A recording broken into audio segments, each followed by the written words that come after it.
All right, everybody. Thanks for joining us on Money and Stuff. I'm your host, Sam Rodriguez, Certified Financial Planner. With me is Conor Shepard. Conor, how's it going, man?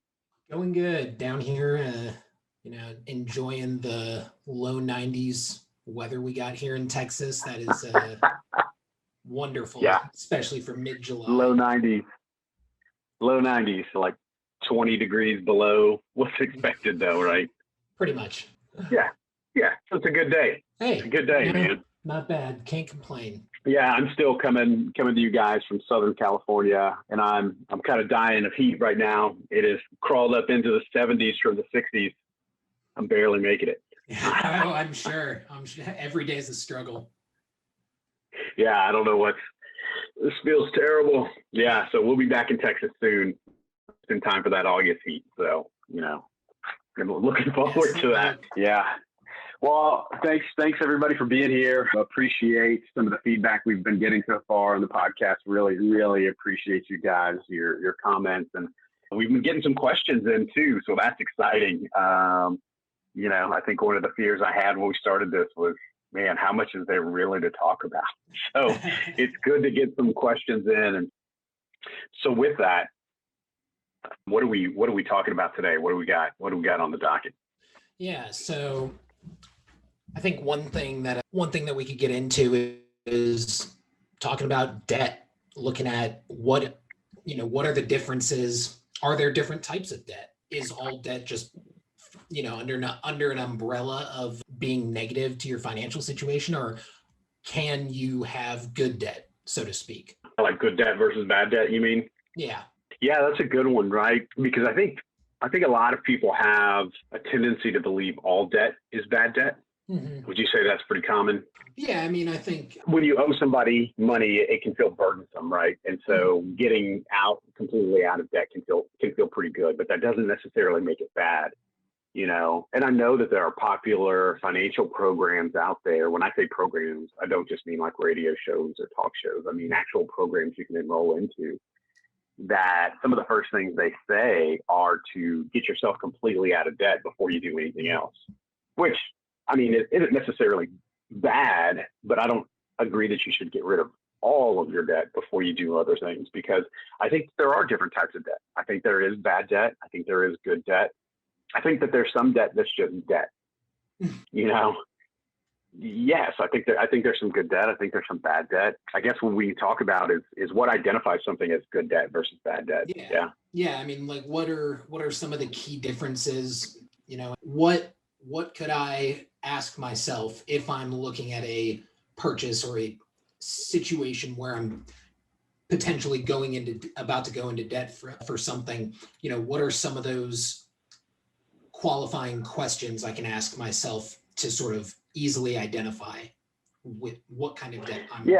Yeah. I think what differentiates good debt from bad debt is bad debt is detrimental to your financial situation, and good debt can help your financial situation. So, if I'm trying to identify bad debt, there are 6 things that I can think of that help you determine whether it's detrimental to your financial situation, right? Like things that would say, yes, because of this, it is detrimental to my situation. So first, I would say, what are you buying, right? Is it a depreciating asset? Is it something that you are paying for and maybe paying for some time that is not going to hold its value? Yeah. Well, the first thing I think of when you say that is, somebody just impulse buying a car that they see and really love the look of with really no forethought on why am I making that purchase, versus someone needing a car to get to their job and buying that car. So car can sort of float between the two, right? Like the necessity of a car, there's definite value, even though the car's dropping in value, there's value to having a car, right? It gives you something. It gives you the mobility to go the places you need to go to work, to earn your paycheck, to go to the grocery store so that way you can eat, whatever it is, right? But eventually it is, a car ends up just being a car, right? Like I mean, all cars are cars, I know, but I mean, no matter how nice the car is, eventually that sort of newness and excitement about it is probably going to wear off. Yeah. Right. It's always a car. It's been a car from the beginning, but now it's just a means of transportation. Right. Only profound. And that's one thing. Only profound statements here on money and stuff. Yeah, that's right. Cars are cars. But, I think we can sometimes purchase something with the expectation of what it's going to look like to others. Mm-hmm. Right. Not necessarily how we're going to feel, or if it is about how we're going to feel, it's about how we're going to feel when others see us with this purchase. Yeah. Right.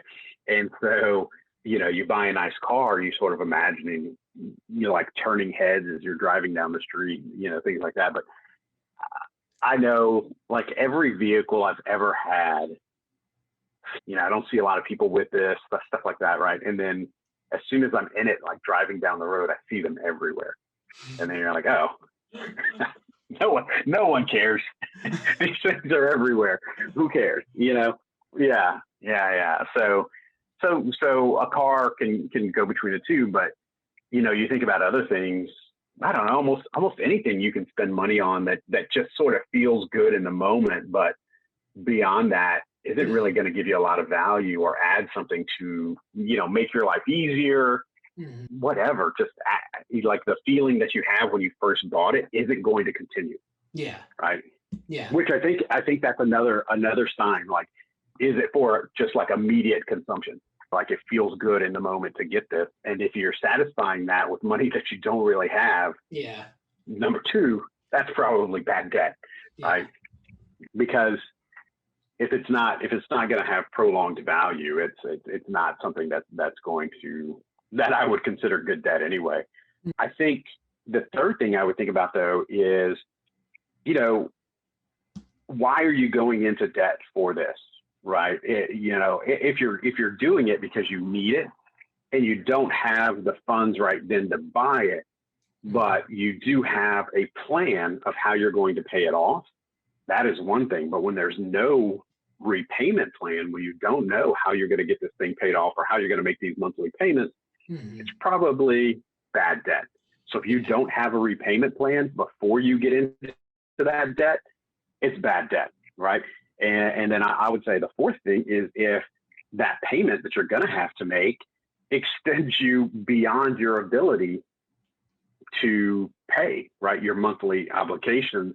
Man, I'll admit, like, when I was younger, like my early 20s, maybe even into my late 20s, right, there were purchases, whether it was like a car, renting a certain apartment or things like that. Like, the thought process was like, oh man, if I cut back over here and I don't eat out as much or whatever it is, I could swing this.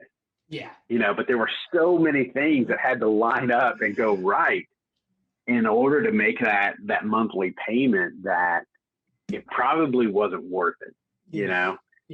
The stress that it added to my life on a month-to-month basis as to, hey, I really had to cut back on groceries so I could make this car payment or whatever it is. Like, so if it extends you beyond your ability to pay and causes stress in your life, that is definitely an identifier of bad debt. Well, and then, I mean, I definitely think that is very common for people, because I mean, hey, I know I have done that on more than one occasion where we look at a purchase and rather than recognizing, hey, is this just that immediate desire? Is this me wanting that instant gratification? More often than not, I'm going to do mental gymnastics through my head to like find the path to, okay, so if all this happens and all of this lines up, totally good on the purchase. But I think that's a major component that comes into being able to identify bad debt, is being better about impulse control, recognizing what you're doing, and is your behavior just that immediate, oh man, I can't wait to see the looks on people's faces when I drive by. Yeah. And, you said something, I thought that was pretty good about doing the mental gymnastics. Like, if you are having to go down this long path to justify the purchase, if it's not immediately justifiable, yeah, probably a pretty good indicator of bad debt, right? And that, if you think about having to do all of those things, having to really justify it and have all these things work out perfectly and, stretch your budget in order to make the payment. And don't get me wrong. I know sometimes people get into situations where there's not any other choice, right? And I'm not discounting that in any way. I'm talking about optional debt. Let's say that, like you're getting yourself into this. Taking a loan, but if you're a jet ski, that whatever it is, it is, a closet full of every pair of Jordans that ever came out, whatever, right? But if you're having to do all of those things and you're having to justify this purchase with your mental gymnastics, you definitely don't have the ability to save. Yeah. Right. So I'd say that's the fifth thing is, if this debt is going to take away from your ability to save money towards your real goals, whatever those are, purchasing a house, retirement, sending your kids to school, whatever it is. So with that, and with thinking about whether or not this is just for immediate gratification or consumption, try to think about a month from now, 6 months from now, a year from now, if you did purchase it or didn't purchase it, would it matter to you at all? Yeah. And if it's not going to matter a year from now, it's probably a pretty good thing to stay away from, right? Yeah. And then I'd say one of the number one things, and an easy thing that you don't have to think about so much, is if it's a high interest rate, it's bad debt, right? If you are having to pay 15, 20, 25% or more in interest in order to, that is costing you that much in interest every month, man, if it's 25% a month, that's bad debt for sure. That's some gambling debt. Just that right off the bat. Like, yeah, gambling debt, bad debt. That is bad debt. Don't get into that. Yeah. I know the payoffs can be huge, but yeah, don't get into it. It's gambling debt. Don't get into it. So if it is a high interest rate on an annual basis, I mean, you think even if it's like $5,000 in credit card debt, if you've got a 20% interest rate, that interest is going to cost you $1,000 a year. Yeah. Right. That's hard. That's hard for people to get out of unless they get some sort of windfall and can pay it off, which is probably what gamblers are assuming that they're going to get at some point, some sort of windfall that they're going to be able to pay it all off and everything's going to be okay, right? Yeah, gambling debt gets into a whole different level of that mental gymnastics justification that we were just talking about. You yeah, hit once, all that debt's wiped. Hit once and everything. All it takes is one time. I want to give this disclosure. I know very little about gambling debt. I'm not saying as a financial planner that I know a lot about gambling debt. My extent of gambling debt comes from movies. I don't want to put that out there, make people wonder why I'm talking about gambling debt. I'm only speaking about what I've seen in movies, and I'll say it doesn't look good. It doesn't look good at all. Yeah. There's some situations I've seen in the movies that you do not want to get yourself into. So, all right, let's talk about good debt. Yeah. I don't think that there's as many identifiers of good debt as there are of bad debt, right? I know the main thing, right, is like we said before, like, can it help your financial situation? Can it propel you forward in some way? So I think that there's three main ways that debt can help you, right? That debt can help propel you forward. And one of those is just the exact opposite of the one from bad debt, which is instead of buying a depreciating asset, you're buying an appreciating asset, right? So if you're purchasing something now that is likely to appreciate in value over time, and that you're going to get some sort of benefit out of, it can be really good debt, right? Here in the United States, the majority of the population's wealth comes from their home, right? A lot of people, their home is their number one biggest asset. Mm-hmm. And, not very many people can throw down a few $100,000 to purchase a home right off the bat. So for a lot of people, a home or a mortgage, the debt that you take on to get a home, is their way into a higher net worth, mm-hmm. right? Because you bought it at a certain price, and over time, the value of that home is going to appreciate as you pay off the original debt. And especially right now at historically low interest rates, Mm-hmm. It can make sense, which I would say that's the number two identifier, right? If it's a low interest rate, Mm-hmm. and let's say if you had money that you could pay for something outright, but you could also finance it at a really low interest rate. If that interest rate is lower than what you would earn by putting that money to work, Mm-hmm. well, then it makes sense to go into debt, pay the lower interest rate, and make a higher rate with whatever you're going to do with that money. Yeah. Right. So I would say that's a pretty good indicator that you're using debt properly. Maybe that's a better way to say it. Maybe not necessarily that it's good debt, but that you're using debt properly. Yeah.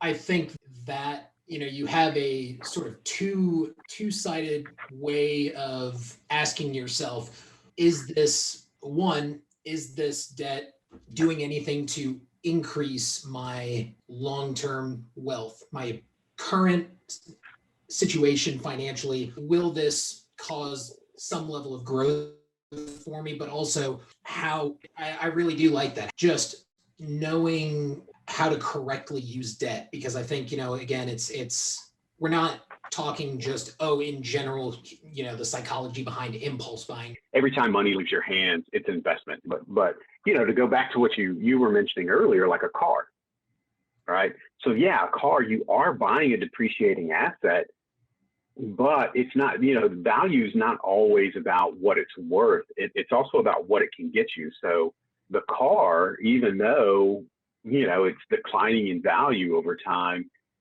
it is allowing you to get to work, Mm-hmm. right? It's your means of transportation to do that. It is allowing you to complete all the tasks that you need to complete throughout the day, right? Take the kids to school or soccer practice or whatever it is, Yeah. right? Whatever, like for those of you who have kids, that up until a certain point in time, you're a chauffeur, right? You're just shuffling your kids all over town. And then when they start having, wanting to hang out with their friends that don't live in the same neighborhood as you, you're basically an Uber driver. You're just at their beck and call, taking them wherever they need to go.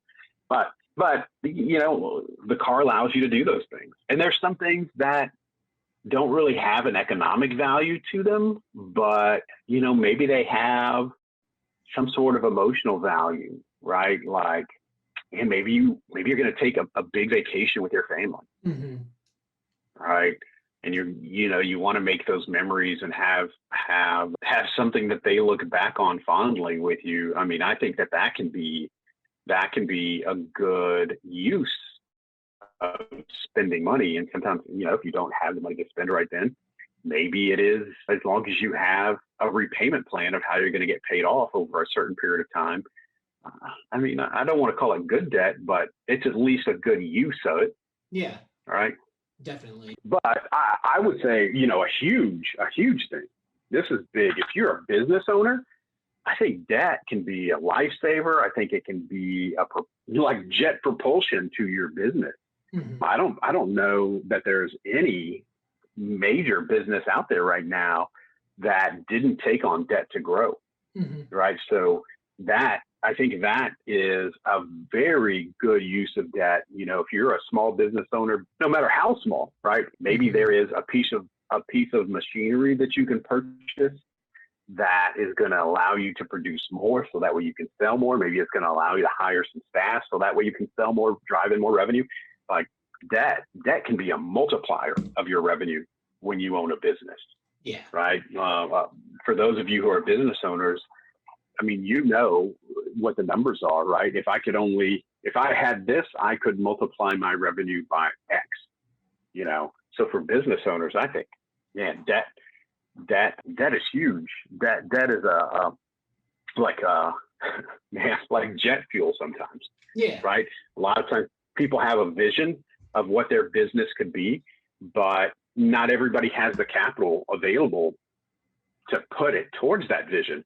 And maybe you have to find the person that you can borrow the money for that also believes in your vision, right? Again, maybe it's a piece of equipment, whatever it is, but sometimes you've got to spend the money before you have it in order to get where you know you can get to. So I think that is a fantastic use of debt. And that's not to say that it's for sure going to work out. I mean, it's an investment, right? Yeah. Maybe it doesn't work out. It's still debt. You still have to pay it back. But if you know, or if you have some indicator that, hey, if I had that money, we could really make some things happen, that could be a fantastic use of it. Yeah. Well, and I think it's fair to say that, you know, specifically in using debt to grow your business, invest in your business, it is absolutely going to hit those qualifiers as far as, you know, I would imagine it is maybe not harder, but it's certainly going to be more difficult to make impulse purchases, impulse investments as a business owner for your business. At the very least, it's going to have forethought. It's going to have that initial consideration being, what am I trying to purchase? What am I trying to do with this money to increase the value of my business, of my product, whatever it is. Yeah, because as a business owner, you're paying attention to the money that's coming in versus the money that's going out. And you know that every bit of money that goes out is money you could have used to further grow your business. Mm-hmm. So I think business owners are probably much better at using debt in a good way, just because they're always thinking about how they're using their money and what they could be doing with their money, right? So maybe that's a good idea, is for households to think more like a business owner, right? Like really pay attention to how they're spending their money, right? Like as a business owner, like I know personally, like I'm not going to take on any debt into the business if there's not some sort of multiplier on revenue that I'm going to get back for it. Yeah. Right. Like it's like there's no use for it. Yeah. You know, if I'm going to have to go into debt to get something and it's not going to multiply my revenue by something, then there's absolutely no reason for me to do it. Why would I do it? So I think, you know, if we thought about it, if we went through that same thought process as individuals, it'd be much easier to identify good debt versus bad debt. Yeah. Right. I definitely think so. And I think, you know, again, like you said, as a business owner, you're having to consider every dollar being spent and what the potential opportunity cost could be. It's probably much more straightforward and faster as far as that process of elimination, or that thought process in terms of, is this going to be a good investment? Is this going to benefit me or benefit my business? You know, generate revenue, whatever it is. It's probably easier to move through those when every single dollar being spent, you're like, okay, if this goes here, what am I going to miss? What is going on? Yeah. So, man, you know what? Let's do this, Connor. Let's talk about the last 2 years and every debt you've gotten into, and whether it was good debt or bad debt. Let's just lay your financial life out there. Yeah, right. I was going to say, I'm like, oh, okay, all right, well. Yeah, I don't know that there's more to say about it. I guess the answer to the question is, Yeah, I think there is good debt, and there, I think we definitely all already know that there's bad debt. I don't think that there's that every debt is bad. Yeah. It's more about like we said a few minutes ago. It's more about how you use the debt, your use of the debt, and whether you're using it to better your situation or whether that debt is going to be detrimental to you. So, yeah, there is good debt, there is bad debt. Question answered. Lock it away. No one ever has to ask again. We did it. We solved the financial crisis. Another one. Solved another one. All right. Well, guys, I think that's all we have for today. Really appreciate you guys listening in, whether it's YouTube or, podcast, Spotify, whatever it is that you're listening to. Hey, if you have questions, keep those coming in. Give us more to talk about. Right now, send those questions to S. Rodriguez, S as in Sam, Rodriguez at foundationwealthpartners.com. We're still figuring out how to podcast, but really appreciate it. Hey, however you're listening to us, if you will just do me a huge favor, I'd really appreciate it if you would hit like, if you would hit subscribe, whatever it is, that you can click on wherever you're listening to us that says, hey, yeah, I like listening to these guys. Man, I'd really appreciate it. And really would appreciate questions. Helps give us things to talk about. All right, man. Awesome. Until next time. Been a really good topic. I feel like we've been a little bit flatter today, man. Yeah. You doing all right? Yeah. I mean, what's going on? I took some Z-Quil last night to get to sleep and feel like I'm just my you have Z-Quils on me today? Yeah. I mean, it's just that, everything feels dampened. Oh, yeah. Yeah. No, I know what you mean. Every once in a while, I'll take like melatonin, right, to help me sleep. And last week I was taking it. I took it like 3 days in a row, and I had to stop because for like, I don't know, a couple of hours after I woke up, I just couldn't get it together. Yeah. Like I just couldn't think straight. It was taking me a second. I was really, really having to concentrate in order to focus my thoughts. Yeah. Well, and it's, I feel like it's even more frustrating when you're aware of it. And so it's like, okay, I know I'm not at 100%, but there's nothing I can do to help it. I'm just running on fumes. I'm just in here in this podcast trying to think of things to say. I'm just here losing listeners, causing us to lose listeners every word I say. Yeah, right. It's all right, man. It's all right. I understand. Securities offered through LPL Financial, member FINRA/SIPC. Investment advice offered through Foundation Wealth Partners, a DBA of Advisor Resource Council, a registered investment advisor. Foundation Wealth Partners and Advisor Resource Council are separate entities from LPL Financial. The opinions voiced in this podcast are for general information only and are not intended to provide specific advice or recommendations for any individual. To determine which strategies or investments may be suitable for you, consult the appropriate qualified professional prior to making a decision.